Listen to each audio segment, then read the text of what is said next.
2021, l'employé en question devient le premier homme noir à accéder à un poste de gestion ici au Centre de communication du service incendie. Il est originaire de Montréal, il est fier de lui.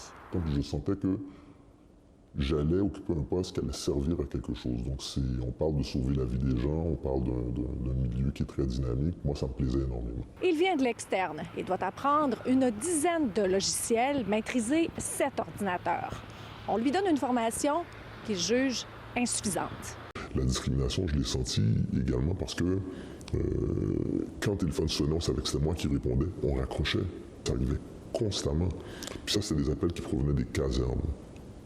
Quand les gens des casernes appelaient pour une information, moi, normalement, j'ai ce qu'on appelle une préposée principale. Dès que ça tombait sur moi, on raccrochait. Quand ça tombait sur elle, il répondait. Puis cette personne-là, ça a été une des personnes les plus viles que j'ai croisées. Elle cachait même pas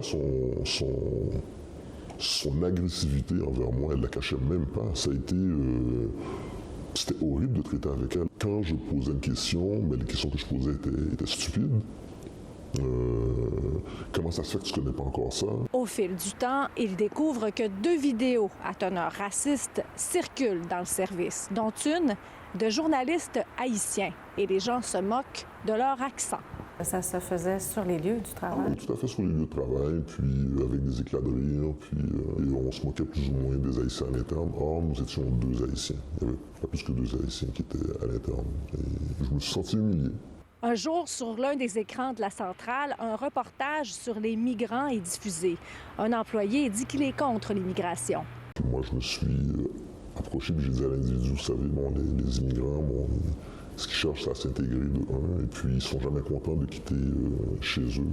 J'ai également entendu des commentaires anti-autochtones. Il a finalement été remercié par la Ville. Il a déposé une plainte à la division du respect de la personne qui n'a rien fait. Donc, c'est un peu comme si on demandait à la police d'enquêter sur elle-même. Lorsqu'il approche les institutions, les services comme le respect de la personne, par exemple, les gens sont souvent dissuadés d'aller de l'avant. On leur dit, ben, tu sais, c'est ta parole contre la leur. L'opposition à l'Hôtel de Ville a déposé une motion d'urgence pour qu'une enquête indépendante soit déclenchée, mais l'administration Plante a refusé d'en débattre pour l'instant.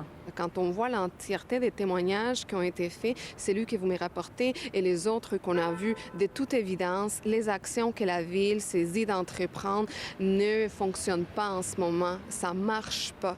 Voilà que c'est la Commission des droits de la personne qui a finalement décidé d'ouvrir une enquête sur le service. On n'a pas été obligé de me cracher au visage. On n'a pas été obligé de m'affubler du mot en haine pour que je sache que c'était du racisme.